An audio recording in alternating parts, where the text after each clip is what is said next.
Kasus Bank Bali Joko Chandra yang buron sejak tahun 2009 nyatanya bisa keluar masuk Indonesia dengan leluasa. Ia sempat membuat KTP, paspor, dan bahkan Joko Chandra mengantongi surat jalan dari Mabes Polri. Kondisi ini kemudian membuat Menko Polhukam berencana menghidupkan kembali tim pemburu koruptor guna menangkap Joko Chandra dan koruptor lain yang menjadi buron hingga saat ini. Efektifkah pembentukan tim pemburu koruptor ini? Apakah tidak ada potensi kewenangan dan juga tumpang tindih tugas dengan lembaga atau institusi penegak hukum yang sudah ada? Inilah pembahasan kami dalam Dua Arah malam hari ini bersama saya, Cindy Sistiarani. Kami bahas dengan 4 narasumber yang sudah hadir bersama kami di studio Dua Arah malam hari ini. Yang pertama ada Pak Arsul Sani, Korea saat ini ketika publik dikagetkan dengan keberadaan peninjauan kembali. Kita akan melihat grafis yang telah kami siapkan terkait dengan tim pemburu koruptor yang menjadi wajib. Kenapa? Terkait dengan kasus masalah dari kaburnya terpidana atau buron-buron korupsi. Ya, memang betul kalau melihat suatu lembaga. Lama juga tidak bisa apa-apa. Jadi penyerahkan sesuatu kepada yang juga tidak bisa apa-apa begitu. Ya, menurut saya memang susah. Tetapi secara prinsip saya setuju juga kalau tes ini atau tim ini ada. Siapa saja yang mengisi tes atau tim itu kalau menurut Pak? Ya, jadi kan begini, kita ini punya integrated criminal justice system ya. Begitu luas, padahal juga ada lembaga atau institusi penegak hukum yang punya tugas untuk memburu koruptor. Kami akan bahas lepas jeda di Dua Arah. Nilai tidak efektif, tapi kemudian ini muncul kembali wacana untuk menghidupkan tim pemburu koruptor. Pak Arsul, soal wadah, kemudian tidak perlu ada tim baru? Ya, makanya di sini tim baru, tim percepatan itu sama. Menggunakan surat Kapolri.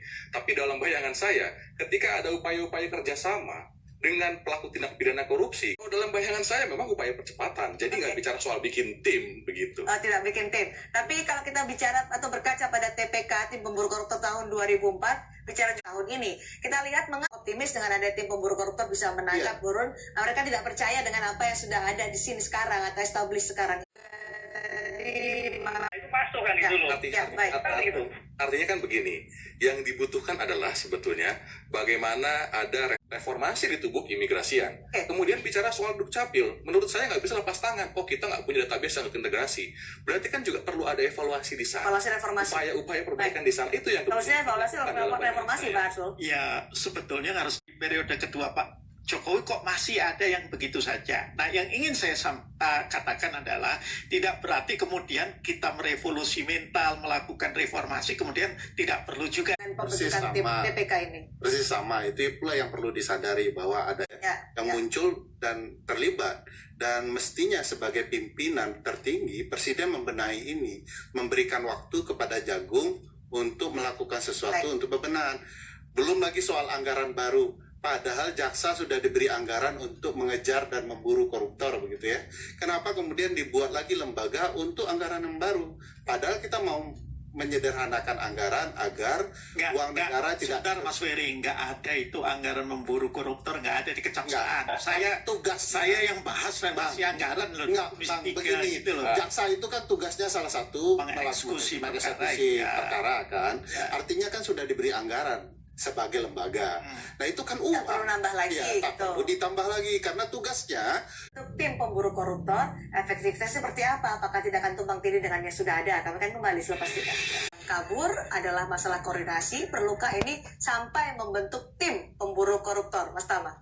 Ya, di evaluasi Central Authority, upaya-upaya pengejaran, koordinasi dari Kumham begitu, itu kan tanggung jawab yang dari dulu sudah ada. Undang-undang sudah mengatur demikian. Nah, ini yang menurut bayangan saya jangan dilupakan seolah-olah begitu ada Joko Chandra kabur ke Indonesia. Akhirnya dibubarkan oleh DPR dan juga masyarakat sipil karena dinilai tidak efektif. Jangan sampai ketika nanti dibikin lagi tim pemburu koruptor, kesalahannya sama diulangi, tidak efektif pula. Padahal permasalahannya tidak itu. Iya, jaksa, baik polisi, baik KPK.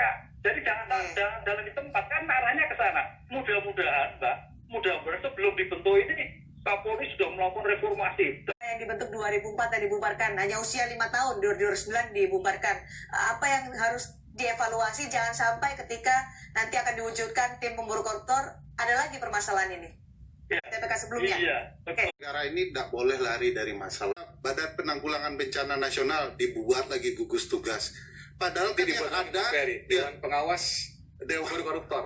sama di Kalau nggak KPK, jalan. KPK-nya kemudian dibuat lagi Dewan Pengawas. Jadi hal-hal yang sebenarnya tidak efektif dan menambah beban. Bukan substansi menurut Anda. Sehingga kemudian hilang pertanggungjawaban. Misalnya sekarang kalau ada koruptor yang lari, yang bisa menjamin. Jangan dibentuk, Cuma Pak. kita jangan kelewat pesimis. Coba kalau kita ngikuti yang disampaikan Pak Nyandra, tapi kalau dengan tim ini TPSP itu tadi padanannya, maka terjadilah koordinasi sehingga proses-proses itu bisa dipercepat. Bayangan saya cuma Hanya dipercepat saja atau targetnya menangkap atau membawa kembali dong. buronan Kalau koruptor? itu impresnya yang baru ini akan mengatur apakah itu buronan yang sudah terpidana atau termasuk juga yang baru tersangka, dan Optimis apakah nggak? juga hanya Pertama. koruptor saja. Optimis nggak? Ini kan begini Mbak, Gitu. kalau saya kembali lagi ke soal survei, regulasi sudah ada beberapa dikerjakan. Tapi kan problemnya ketika ada kegagalan yang terjadi kemudian itu dilemparkan. Kalau kita baca misalnya statement Pak Firly ya, Ketua KPK, yang juga melihat Bukan, kondisi ini kan tertentu. bukan lembaga tapi ad hoc ini, sesuatu ad hoc Soal sifatnya. ad hoc atau seperti apapun, kita kan juga harus bicara soal kedalamannya. Apakah hanya bicara soal kulit? Kalau dia hanya tim ad hoc misalnya, tentu kan yang mengerjakan, yang mengeksekusi, kalau dia berburu koruptor ke luar negeri misalnya, tentu kan tim jaksa.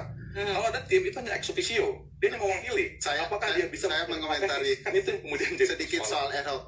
Itu yang paling lucu dalam konsep hukum tata negara adalah soal Kan yang bisa menjamin kinerjanya sesuai dengan harapan publik, membawa kembali buronan koruptor ke Indonesia, juga menelusuri dan juga membawa kembali atau merebut aset-aset mereka. Tidak ada jaminan kalau tadi kata Pak Arsul.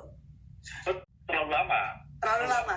Terlalu lama. Jalan aja dulu reforma itu. Terlalu lama, Mas Tama. Butuh waktu. Terlalu lama.